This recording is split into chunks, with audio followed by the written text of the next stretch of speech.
बताएं सर क्या करना। टाटा कंज्यूमर मिले जुले नंबर से, मतलब ऐसे तोड़ फोड़ नंबर भी नहीं है जो देख के बड़ा मजा आ जाए, और जो ऐसा भी नहीं कि मतलब बहुत ही खराब हो जैसे हम मुंह फुला के बैठ जाए ये क्या है।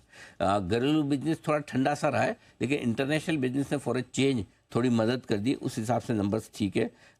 मुझे लगता है कि सपोर्ट लेवल आधा 1% नीचे रहना चाहिए स्टॉक, हल्का सा। इस नंबर्स के दम पर शायद फॉलोअप खरीदारी ना आए, तो थोड़ा नंबर 1-8% 2% तक नीचे हो सकता है। नीचे में सपोर्ट 1175 के आसपास है टाटा कंज्यूमर में, ऊपर में 1200 और 1220 दो लेवल है। 1200 के आसपास तो आप बंद ही हुए हैं, 1220 ऊपर का लेवल होगा। 1200 हटा दीजिए, हायर लेवल 1220 है, 1200 नहीं, तो वहाँ पर आपको ध्यान रखना है। तो 1220 के ऊपर से मजबूत होना शुरू करेगा, 1175 के नीचे और कमज़ोर होना शुरू करेगा। तो ये सपोर्ट और ऊपर के लेवल इसलिए है, अब मैं देता हूँ जिससे आपको ध्यान रखें किस रेंज के बाहर निकले तो फिर स्टॉक में आपको डायरेक्शन मूव बनता हुआ दिखेगा। दूसरा स्टॉक है इंडस टावर, जो हमारा ऑल टाइम फेवरेट, लगातार इस साल का स्टॉक भी था ना, स्टॉक ऑफ द ईयर, और वहाँ से लगभग दुगुना हो चुका है, ऑलमोस्ट। नंबर्स अच्छे दिख रहे हैं, लेकिन दिख ही अच्छे रहे, अच्छे हैं नहीं। हाँ, दिखना और होना अलग अलग बात है। दिखने में तो कोई भी कैसा भी दिख सकता है, लेकिन वाकई में अंदर से वैसा है कि नहीं वो पता नहीं। तो वो नंबर कुछ प्रोविजनिंग इन्होंने की थी, उसके रिवर्सल के, उसकी वजह से नंबर्स अच्छे दिख रहे हैं। अदरवाइज उम्मीद से थोड़े से नंबर्स कमज़ोर रहे हैं। लेकिन जो मजबूत चीज़ दिख रही थी वो है बायबैक की प्राइस और साइज दोनों ही।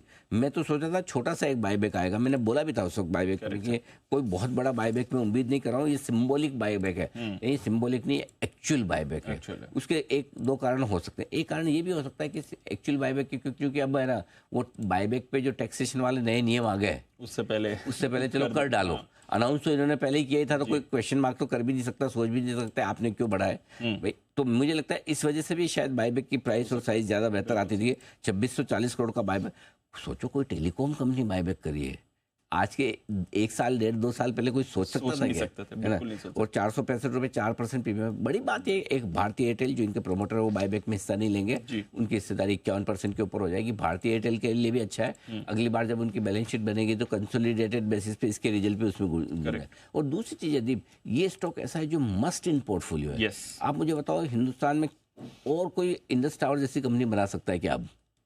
अब तो नहीं। इतने सालों में इन्होंने टेलीकॉम इंफ्रा जो खड़ा किया है, धीरे धीरे करके बाकी सारे इनके कॉम्पिटिटर भी निकल गए, बचे ही नहीं है। तो अब ये कंपनी बनाना ही मुश्किल काम है। ये अब है ना डार्लिंग स्टॉक रहेगा। लेकिन क्योंकि हम बहुत लोअर लेवल से राय दे चुके हैं, तो अगर आप ट्रेडर हैं थोड़ी प्रॉफिट बुक करिए, आज खरीदना नहीं है आपको। सपोर्ट का है 440, रुकावट का है 460। 460 के ऊपर और मजबूत होगा, 440 के नीचे कमजोर होना शुरू करेगा, 20 पॉइंट की रेंज में छोड़ दिया। इन्वेस्टर्स आप हैं, पड़ा रहने दीजिए, कोई बात नहीं। आज इन नतीजों और बायबैक के बाद अब आपको फ्रेश खरीदारी नहीं करनी है। हाँ, पुराना पड़ा है पोर्टफोलियो में रखिए, कोई दिक्कत नहीं। 21 मार्च को वेल्थ क्रिएशन में इसकी बात करी थी, तब 250 पर था, आज 450 पर है। 21 मार्च को वेल्थ क्रिएशन, मार्च से 3-4 महीने हुए हैं, 3.5 महीने, बराबर, वहाँ से है। बहुत बढ़िया, ठीक है।